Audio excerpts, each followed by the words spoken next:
This week is pretty interesting for Destiny because a new patch has been released, supposedly fixing a bunch of bugs and especially cheese opportunities in Crota's End.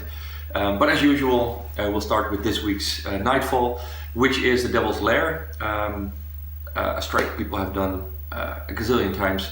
So I'm guessing it's going to be a pretty straightforward experience for everybody, especially since it's arc burn and light switch. There's plenty of opportunities to stay away from every enemy, so light switch shouldn't be a problem. And the arc burn is only gonna be very dangerous at the first encounter where you have the 3 waves of enemies and the knights will hurt. They're always pretty tough to take down. So you will definitely need some good arc weapons, but fortunately the burn is there as well, and they have arc shields, so taking down the knights will be doable if you have a Fatebringer. Yeah, maybe a Thunderlord and loads of heavy ammo packs got Xur this weekend. Even Murmur with arc, or if you have Light of the Abyss especially, because the charge time on that is spectacular, so taking down the knights will be doable. You just have to be very careful for the damage. And of course the Walker can be easily taken down from distance. Just break left, go to the one building with the panels on top, and if you have a Black Hammer, it won't take very long, even though it does solar damage. It's one of the best encounters for a weapon like the Black Hammer, because if you stay at range, the Walker doesn't really move. You just can keep making precision shots, and the damage is just going to be sky high. Yeah, it's one of the few moments when Black Hammer really shines. Exactly. And Sepix Prime luckily does void damage, so his splash damage from his bolts won't be too bad. Especially if you're level 31 or 32, you can take a bit of a hit.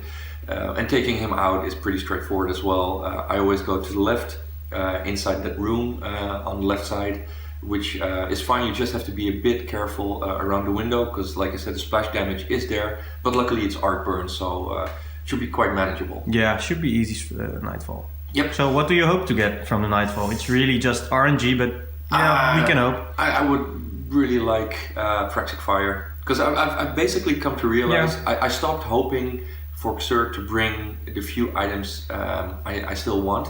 Because I read people posting about this as well, and I completely agree. I'm actually 100% sure Xur will never sell Yellowhorn, Icebreaker, Praxic Fire, those like really sought after exotics that have gotten a really special status among players, because this is what keeps people playing.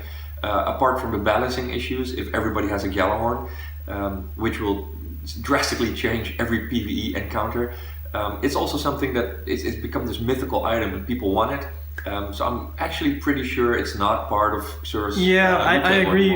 I agree with you on Icebreaker and Yellowhorn, but when he sells an exotic engram, chest engram, it is not that hard to get Heart of the Praxic Fire, I guess. Well, it depends how you look at it. I mean, it's a 1 in how many exotic chest pieces are there? Yeah, 7. So Yeah, it's a dice kind of like roll. that. But everyone has been saving. I have been saving my modes of light until there is an exotic chest engram, just to get the Heart of the Praxic Fire. So yeah, true. But when still, he sells it's a gamble, it, and it's keeping you playing. Yeah. If he sells it, it'll take away Everyone one has it, and the items, it's the one and only item he hasn't sold from the standard exotics, from the pre-DLC exotics. For a warlock, you mean? No, from all classes.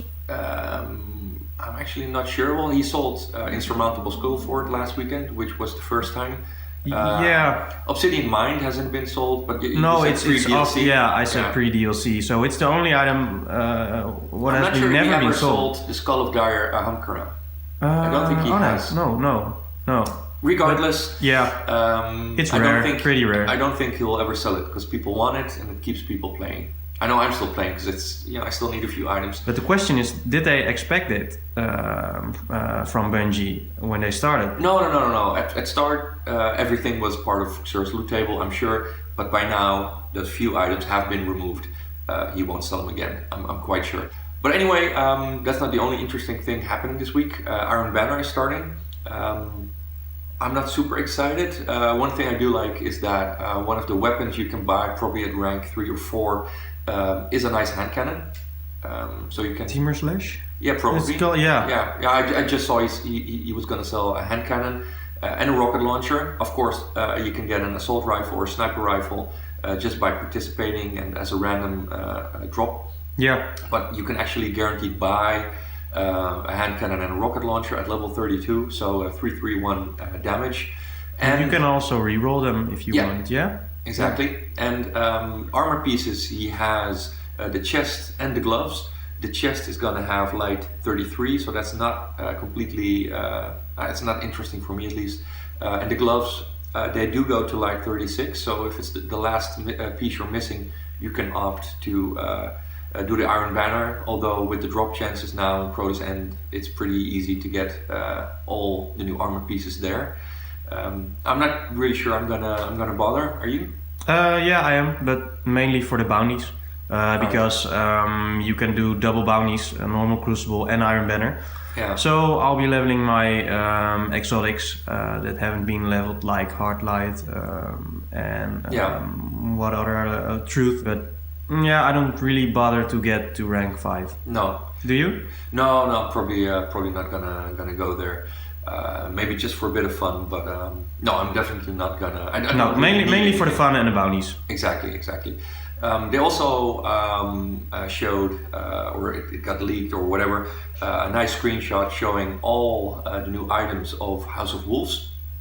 I'm personally not very excited about the double upgrade step that the Dark Below introduced, where you don't have to, but you can upgrade one level by getting all the new vendor items, and then you start farming the raid armor, which will get you another level. So I suspect House of Wolves will have a vendor gear that will get you to level 33, and then raid gear that gets you to level 34. And I really don't like the vendor gear step in between, because you just work really hard on getting characters to level 32. You have really nice raid items, and I think they should be what you use in the new raid, getting the new raid items there. I'm not a big fan of the middle step.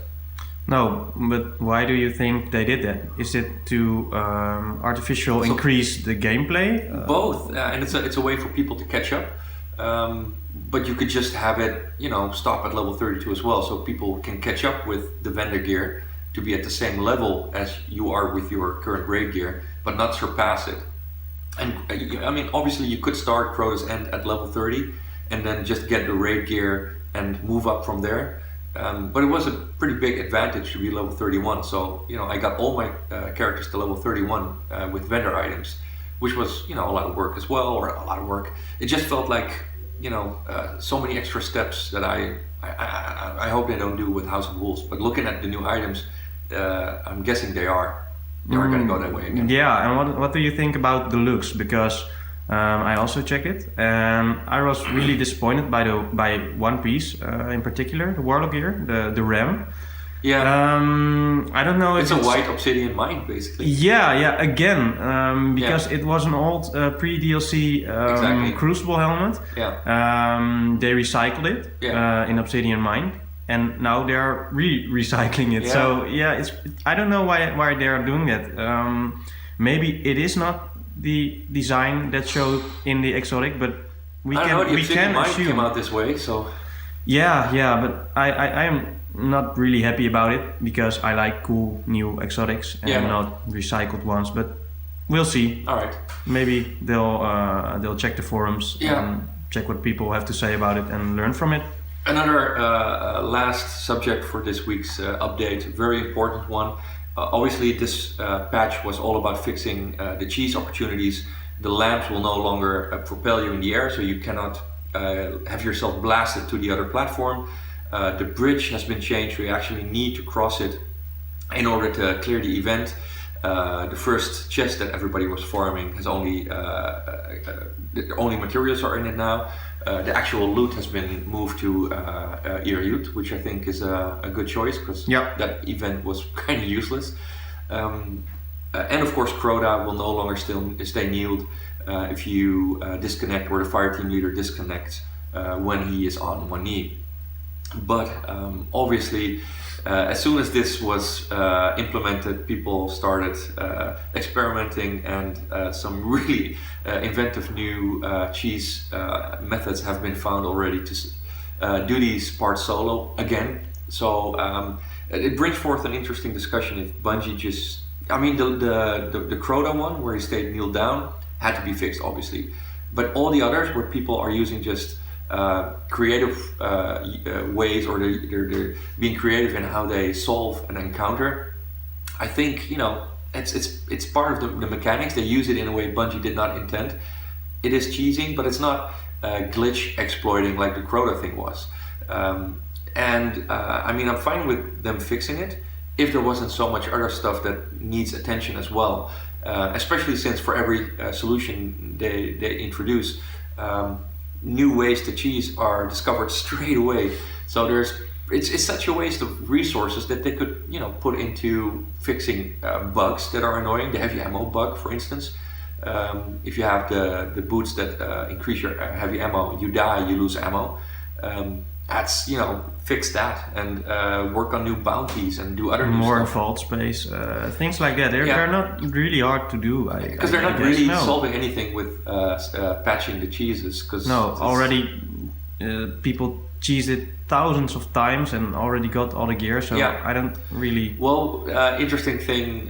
For instance, the lamp area for a hunter, you can just stealth your way through. So that's pretty easy.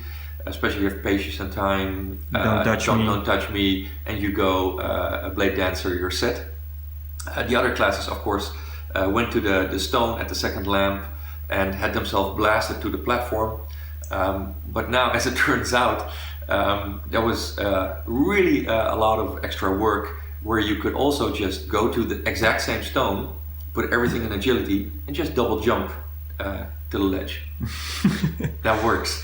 Also not for Hunter? Hunters might have a hard time. You're talking about Titans and Warlocks. Put everything in max agility, equip a weapon that does +2 agility. If you have Mida, you'll make it easily. And just go to the exact same stone, turn around, look at the ledge, and double jump there. Wow, that's really... We never had to use the whole lamp mechanism. We could have jumped there all the time. So there you have it. Especially the bridge part as well. I've seen people just solo it by killing the sword bearer, activating the bridge, moving on and off in order to reset the thing that happens with the sight lanterns, where the screen turns red and you almost die. You just go back and forth on the platform to activate the bridge. But another really interesting way I saw someone do it as well. Just kill the sword bearer as soon as you can, and if you go to the circle areas that are towards the other side, you can do the thing Blade Dancers do by just striking in the air. You can jump across without a bridge being open, so you're on the other side, and it's actually, if you're alone, the damage scales is actually quite doable to just kill everything and the 2 ogres by yourself. Yeah, you have a safe spot to hide, I believe, in the right corner. You can sit and no one can hit you, so it is doable. The bridge part as well. If you activate the bridge, turn around and run inside up the stairs where the sword bearer spawns from. You stop all the other enemies from spawning. Only the sword bearer spawns. So so much new stuff has been discovered straight away. So nothing really changed. I'm not sure Crota if the fix actually worked. I read something about the forum that it does work. There is no new Crota cheese that I know about, but I'm sure people will find another cheese. They'll find something. You know the community. Yeah. Well, I'm glad the lag or the disconnect thing was fixed, because that's not creative use of the gameplay elements. No. All the other stuff I think is very interesting, and I hope Bungie just focuses on creating new content instead of fixing these cheese opportunities, because it's like it's like a hydra. Chop off one head, it grows 2 new ones. So please stop and just focus on new content, because I would like some new bounties or anything, just basically. Yeah, and I'm waiting for the hard mode. That's the one thing I look forward to. Yeah, same here. So let's hope it starts soon. Maybe some news next week. And until then, good luck with this week's Nightfall and getting more crap from Crota's End.